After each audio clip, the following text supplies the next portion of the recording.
लेकिन खास करके जो हरियाणा है या उत्तर प्रदेश है, तो वहां पे एग्जाम के कारण और आज तीज का त्योहार है उसके कारण चक्का जाम की जगह वादा खिलाफी विरोधी सभाएं, प्रदर्शन और मोदी सरकार के पुतले जलाने का प्रोग्राम, और हरियाणा और उत्तर प्रदेश में तो ये कार्यक्रम चल रहा है, और बाकी देश में सैकड़ों जिलों में 11 बजे से लेकर के और 3 बजे तक का चक्का जाम का आज प्रोग्राम संयुक्त किसान मोर्चा ने रखा है। और आप सबको जानकारी है कि आज का जो ये कार्यक्रम है, आज का जो ये विरोध प्रदर्शन और चक्का जाम है, ये है एमएसपी को लेकर के। और आप सबको ध्यान है, मैं 2-3 चीजों पे आपका ध्यान दिलाना चाहूंगा कि जिस समय दिल्ली से आंदोलन स्थगित हुआ और वो चिट्ठी आज भी आपके फोनों में है, जिस चिट्ठी के अंदर केंद्र सरकार ने किसानों से वादा किया था कि देश के किसानों को एमएसपी कैसे मिले, इसके ऊपर हम एक कमेटी का गठन करेंगे। देश के सभी किसानों को एमएसपी मिलनी चाहिए। 3 जुलाई की मीटिंग में यह भी फैसला हुआ कि जब तक सरकार ये नहीं बता देगी कि कमेटी की ताकत क्या है और कमेटी एमएसपी के लिए कानून बना सकती है या नहीं बना सकती है, तो हम कमेटी में तब तक शामिल नहीं होंगे। हम 3 नाम कमेटी के नहीं देंगे। और उसके बाद केंद्र की सरकार ने कमेटी का गठन किया और कमेटी के गठन में 5 लोग जो सरकार के पिट्ठू हैं, जो किसान आंदोलन के विरोधी हैं, जो संजय अग्रवाल पूर्व कृषि सचिव हैं, जिनको श्रेय जाता है 3 काले कानून लाने का, उनको तो अध्यक्ष बनाया गया। 5 नेताओं को उसके अंदर सरकार ने भर दिया जो आरएसएस और बीजेपी के दलाल हैं, और 3 नाम संयुक्त किसान मोर्चा के लिए रखे गए। और आप सबको यह भी जानकारी है कि केंद्रीय कृषि मंत्री नरेंद्र तोमर ने लोकसभा में बयान दिया और उस कमेटी के नोटिफिकेशन में लिखा हुआ नाम है एमएसपी कमेटी, लेकिन एमएसपी गारंटी कानून बनाने के लिए वो कमेटी जिक्र तक भी नहीं करेगी। उस कमेटी का कोई एजेंडा नहीं है कि वो एमएसपी के ऊपर बातचीत करेगी, और नाम एमएसपी का दिया गया। तो संयुक्त किसान मोर्चा ने फैसला लिया कि हम इस कमेटी के अंदर शामिल नहीं होंगे और हम 31 जुलाई को जोरदार तरीके से पूरे देश में विरोध करेंगे और सरकार की पोल खोलने का काम करेंगे। और इस कमेटी की रिपोर्ट जो आएगी वो एक ही रिपोर्ट आएगी, जिस दिन रिपोर्ट आएगी कि 3 कानून वापस ले आओ, इस देश के किसानों का भला हो जाएगा। यानी कि 3 कृषि कानूनों को वापस लाने के लिए सरकार ने एक कमेटी का गठन किया। इसलिए मोर्चा ने इस कमेटी का बहिष्कार भी किया और इसमें शामिल ना होने का ऐलान भी किया। साथियों, अभी समय बड़ा मुश्किल है। एक तरफ सरकार संयुक्त किसान मोर्चा में फूट डालने का काम कर रही है, और दूसरी तरफ जो अभी एक्शन साहब बहुत सारी चीजों पर जिक्र कर रहे थे, रागनी के माध्यम से वेद जी ने जो सारी बातें बताई, हमें गंभीरता से, क्योंकि आज का जो दिन है वो वादा खिलाफी के लिए है। सरकार ने एमएसपी के नाम पे हमारे साथ धोखा किया है। सरकार ने अब तक वादों के अनुसार जो मुकदमे दर्ज हुए थे, चाहे वो केंद्र के हों चाहे स्टेट के हों, उनको वापस नहीं लिया। बहुत सारे शहीद किसानों के परिवारों को आर्थिक सहायता नहीं मिली है।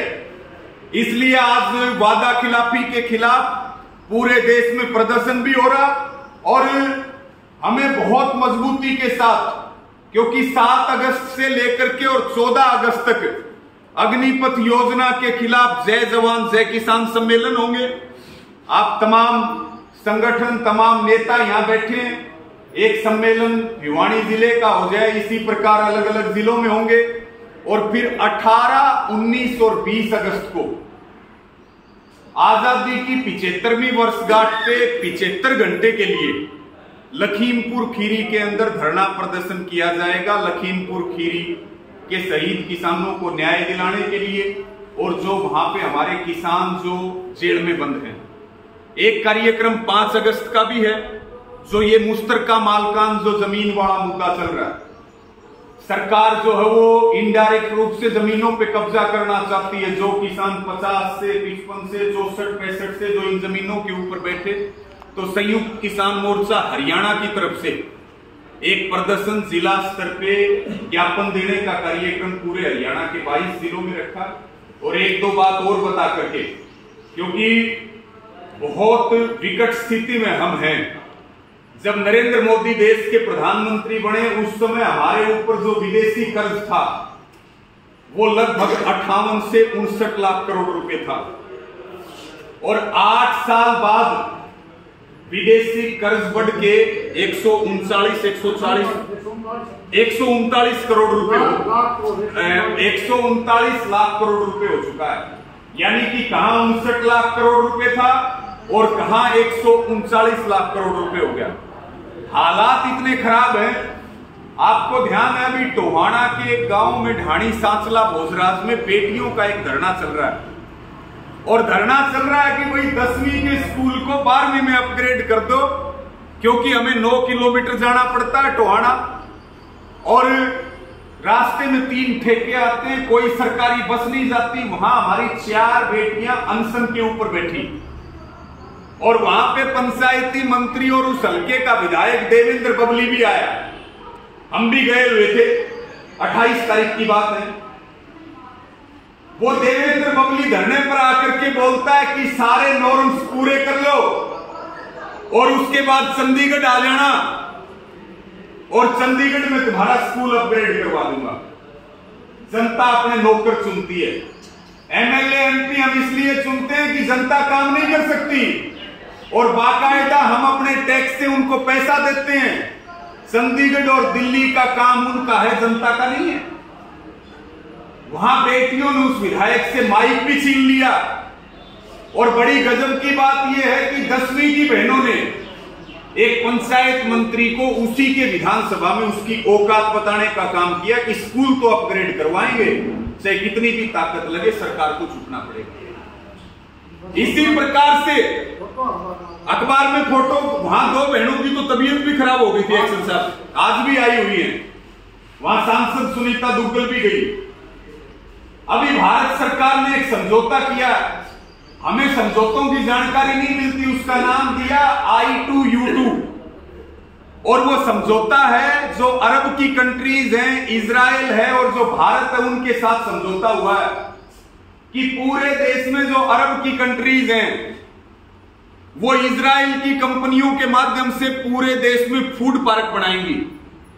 कहीं ज्यादा मीडिया में इसका चर्चा नहीं हुआ, कहीं अखबारों में भी इसके बारे में नहीं आई। जमीन किसानों की है और सरकार ने समझौता कर लिया दूसरे देशों के साथ कि किसानों की जमीन हम आपको लेकर के देंगे। यानी कि इनडायरेक्ट रूप से किसानों की जमीन के ऊपर विदेशी कब्जे की तैयारी है। ये बात करते हैं हिंदुत्व की। हिंदुत्व की बात करने वाले लोग मुस्लिम कंट्रीज को अपने देश की जमीन के ऊपर पनाह दे रही हैं। अभी स्मृति ईरानी का मामला चल रहा था, जिसकी बेटी के नाम पे गाय का मांस परोसा जा रहा है रेस्टोरेंट के अंदर, और उसके बाद भी अगर हम नहीं जागे, आज जिस तरह के हालात हैं पूरे देश में, धर्म और जाति के नाम पे जिस तरह से लोगों को लड़ाया जा रहा है, जिस तरह से आर्थिक संसाधनों के ऊपर कब्जा किया जा रहा है, अंग्रेजों ने भी यही काम किया था। कोई सरकारी महकमा नहीं बचेगा, सब जगह कंपनी का राज होगा। सेना आपकी आंखों के आगे बेच दी गई, उसके बाद भी देश में आंदोलन नहीं होता। युवाओं को डरा दिया गया, उनको दबा दिया गया। अंग्रेजों ने भी यही काम किया था। पहले हमारे यहां जितने कमाई के साधन थे, जितने आर्थिक संसाधन थे, उनके ऊपर कब्जा किया। और जब आर्थिक गुलामी आएगी तो राजनीतिक गुलामी अपने आप आएगी। आज बहुत सारे लोग इस बात की चर्चा करते हैं कि भले ही बीजेपी को वोट से हरा देना, नरेंद्र मोदी को वोट से हरा देना, लेकिन ये लोग इतनी आसानी से बगैर खून खराबे के कुर्सी छोड़ने वाले नहीं। क्योंकि देश लगातार गुलामी की तरफ बढ़ रहा है। तो केवल और केवल एक उम्मीद है संयुक्त किसान मोर्चा, केवल एक उम्मीद है कि किसान आंदोलन, अगर हम सब हर रोज धीरे धीरे जागरूकता लेकर के आए, हमने अपने संगठन और अपने परिवार को मजबूत किया, तो जो सरकार, आप देखिए कि 3 कृषि कानून वापिस होना आपकी कितनी बड़ी ताकत है। कोई सोच भी नहीं सकता था कि भाई मोदी सरकार झुक जाएगी। आप में से बहुत सारे लोग जो बॉर्डरों के ऊपर रहते थे, टोलों के ऊपर रहते थे, जब हम आपस में बैठते थे तब कई साथी हमें बोलते थे कि भाई सरकार का झुकना मुश्किल है, सरकार झुकेगी नहीं, कितने दिन आंदोलन चलाएंगे। लेकिन आप सबका एक ही जज्बा था कि बिल वापसी नहीं तो घर वापसी नहीं। इसी प्रकार से हमें एमएसपी के कानून के लिए, हमें निजीकरण के खिलाफ, हमें कंपनी राज के खिलाफ, हमें अग्निपथ योजना के खिलाफ, और हमें जो है हर एक मुद्दे पर एक होकर के लड़ना पड़ेगा। और जब जब हम एक होते हैं, देखिए एक अंतिम बात कह के मैं अपनी बात पूरी करूंगा, किसान कभी सीधी लड़ाई में नहीं आता, हम हारते हैं हमेशा गद्दारी में। सीधी लड़ाई 3 कृषि कानूनों के खिलाफ आपने लड़ी, आप जीते। इसी प्रकार से जब जब हम सीधी लड़ाई सरकार के साथ लड़ेंगे, एक होकर के लड़ेंगे, चाहे वो किसी भी पार्टी का शासन रहा हो, किसान ना पहले कभी हारा है, ना आज हारेगा और ना भविष्य में कभी हारेगा। मेरी सबको प्रार्थना है हाथ जोड़ करके कि अपने काम को भी करते रहें और अपने काम के साथ साथ अपने संगठन को मजबूत करो, अपने परिवार को मजबूत करो, अपने बच्चों को अच्छी शिक्षा दो, अपने बच्चों को अच्छे संस्कार दो, पर्यावरण को बचाने के लिए काम करो। सेवा के जितने हम काम कर सकते हैं, सबसे अच्छा दान है गरीब बच्चों को अगर हम शिक्षा दे पाए, अगर हम गरीब बच्चों को शिक्षा में किसी प्रकार की कोई मदद कर पाए, तो फिर जो हमें प्रकृति का भी आशीर्वाद मिलेगा। और शिक्षा जब किसानों के परिवारों में आएगी, उनके बच्चे पढ़े लिखेंगे, तो हम निश्चित तौर पे आगे बढ़ेंगे। आप सबने मेरी बात सुनी, सबका बहुत बहुत धन्यवाद।